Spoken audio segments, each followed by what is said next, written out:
If the goal of unattachment and letting go of the ego is to better one's own life, whether to improve happiness, peace, or something like that, aren't we just replacing one ego trap with another? Isn't the goal still selfish? So it's a great question, and you know, one of the things that I love is when we really have the courage to look at things like this, because it's really easy to take spiritual injunctions and spiritual teachings, especially things that are as broad and common and profound and important as go on a path of self-discovery, go on a path for enlightenment, and ask yourself, well, okay, but are we sure? Are we sure that that's not just another trap of the ego?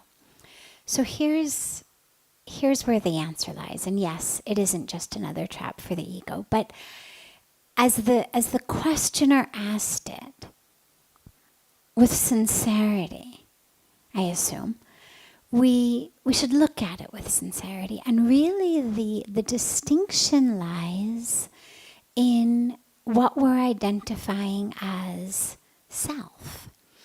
So the material stuff that I think is going to make me happier, that I think is going to bring me peace, is things for my lowercase s self, things for my very temporary, finite self, things for the physical self. When most of us think of the physical body, we tend to think neck down. Or if you think neck up, it's things like my hair, or, my teeth, or my makeup. But when we really look at the physical body, as I've been emphasizing the last few nights, it includes the brain/mind. The seat of emotion, thought, reaction is a very complex network of neurons. It's matter. It's physical matter. Yes, it's energy also. It's electricity also. It's chemical also.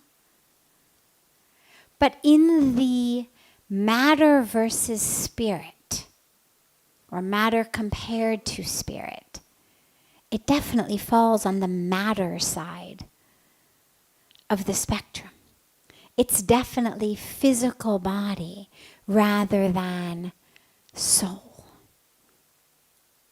So when we're looking at lowercase s self, it includes the body, and it includes my physical brain, which has been habituated over the course of my life due to what we call sanskaras, or neuronal patterns. Either way, it doesn't matter. We're talking about the same stuff. Has been patterned to want things. It has been patterned to feel empty, or if not entirely empty, then at least less than full. Wanting of something. Whether we want something from outside, I want that job, I want that house, I want to look like that, I want that spouse. Or whether we want something of ourselves. I want to be smarter. I want to be more beautiful. I want to be funnier. I want to be more confident. I want all of these other things that are a step deeper than I want the house and the car. But nonetheless, they too fall in the category of I'm less than full. So if I'm doing anything that's meant to pad, assuage my lowercase s self, something that I I've got a desire to eat pizza, I eat pizza. Okay, nothing wrong with the pizza in and of itself. But what I've just engaged in is a behavior to assuage a desire that my physical self is having, whether it's coming actually from my stomach, I'm starving, or whether it's coming from my brain because eating pizza is fun and I'm bored, and the last time I ate pizza, I had such a good time, and so really what I'm longing is friends and connection and enjoyment rather than actually food. Either way, that urge has come from physical, temporary, this intersection of time and space self. And eating it is fulfilling lowercase s self, temporary, finite, this intersection of time and space self. When we speak about selfishness on that level, it's, normally when people colloquially say you're so selfish, it means you don't care about other people. You're not generous, you're not helpful. But really what it means is you're focused on this lowercase s self. And it's not always at the exclusion of others. The ego is actually very, very cunning, and it loves to do things like volunteer work. Why? So you feel like a better person. Okay, again, nothing wrong with it. Whatever the motivation for getting into things is, nothing wrong with it. And particularly if it's taking you into something that's good for others. But when we're really deep and ruthless in our honesty with ourselves, a lot of the things that we do for others, whether it's for others we don't know, we're doing volunteer work at some company that's, or some organization that's benefiting people we'll never see, or whether it's doing something for our loved ones under the guise of being selfless, when actually what I'm wanting is something from you in return, even if it's just for you to say thank you. Even if it's just for you to love me more. It's still selfish. Now remember, we're not judging. We're not going good and bad. We're simply calling it what it is, with no judgment, simply witnessing. I've cooked you dinner. When I'm ruthlessly honest with myself, have I done it only for you? Or have I done it because what I'm really looking forward to is that look on your face when you see what I've cooked you and you love it and you take me in your arms and you say, oh honey, thank you, I love you, you're the best. Now, that's neither good nor bad. Remember, we're not judging, we're not criticizing. So many of us are used to this selfish as bad. Share your cookies, don't be selfish, you're bad. We're moving beyond that. We're not labeling, we're simply witnessing. So even things like that are theoretically done for others, if my physical body, brain, mind is looking for something from it, then it's selfish. Simply meaning that it is in service of my lowercase s self, which A, wants a new sweater and a new pair of shoes for the winter. B, wants a new pair of earrings. C, wants a better job. D, wants to be loved. E, wants to have friends and feel connected. F, wants to feel successful and beautiful. So whether it's shoes or love or anything in between, it's the need of a being that feels less than full already. Okay? When we look spiritually then at the the path of meditation, our spiritual practice, we're going for spiritual awakening, self-discovery, enlightenment, nirvana, moksha, whatever word we use. Is that selfish? Well, not lowercase s selfish.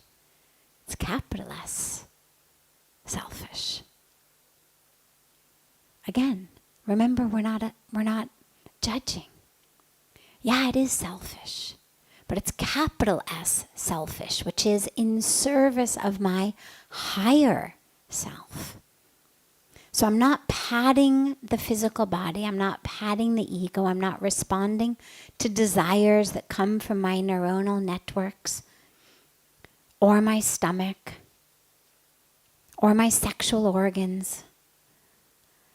I'm responding to the call of my soul, which is to re-experience itself as infinite, as expansive, as one with all.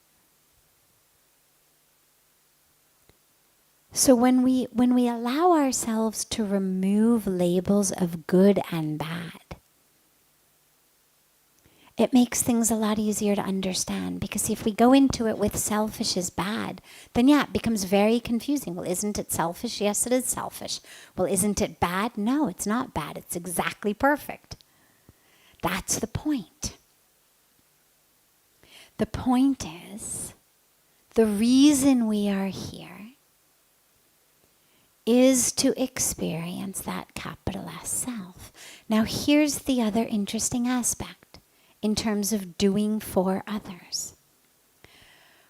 When I experience that, when I experience an expansiveness of myself, automatically I serve.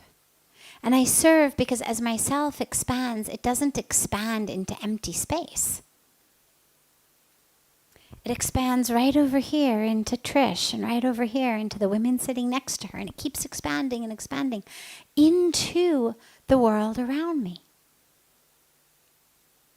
As my awareness, as my identification of self expands, and I realize I'm not just this body,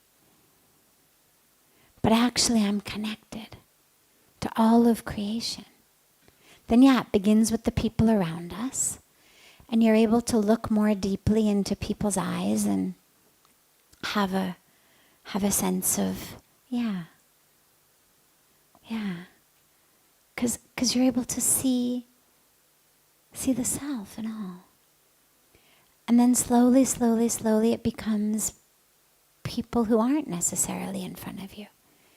People into whose eyes you haven't necessarily been able to look. But the awareness has become so deep that whether you've looked them in the eye, whether you've experienced a moment of oneness with them or not, it doesn't matter, because your experience of oneness with all creation is so profound that you serve. But you don't serve because you're looking for appreciation. You don't serve because you're looking for people to say, oh, that's so, God, you are such a good person. And again, nothing wrong with appreciation. Appreciation is wonderful. Gratitude is a fantastic spiritual practice. But we shouldn't be waiting for it and expecting it. It shouldn't be the thing that drives what we do. Because what that means is until and unless I get the gratitude, I'm still not full. It's still not enough what I've done. And so, as we move and live and make choices in service of our capital S self, choices that are selfish, that self itself expands. Because remember, the capital S self is not limited to this body. It's not limited to my neuronal networks. It's all. And then that's how we start to live, and therefore that's how we start to serve. In the same way that I take care of my own body. If I itch, I'm going to scratch. If I injure one leg, the other leg picks up the extra weight. It's called limping. My stomach growls, I feed it. Well, as I start to experience the world as self, then whether it's trees that are being felled, whether it's rivers that are being polluted, whether it's women dying in childbirth, whether it's children dying of starvation, whatever it is, it's all self. And so selfish, capital S, selfish, becomes lowercase s, selfless. As my self expands, I'm serving and living and working for the full self, which includes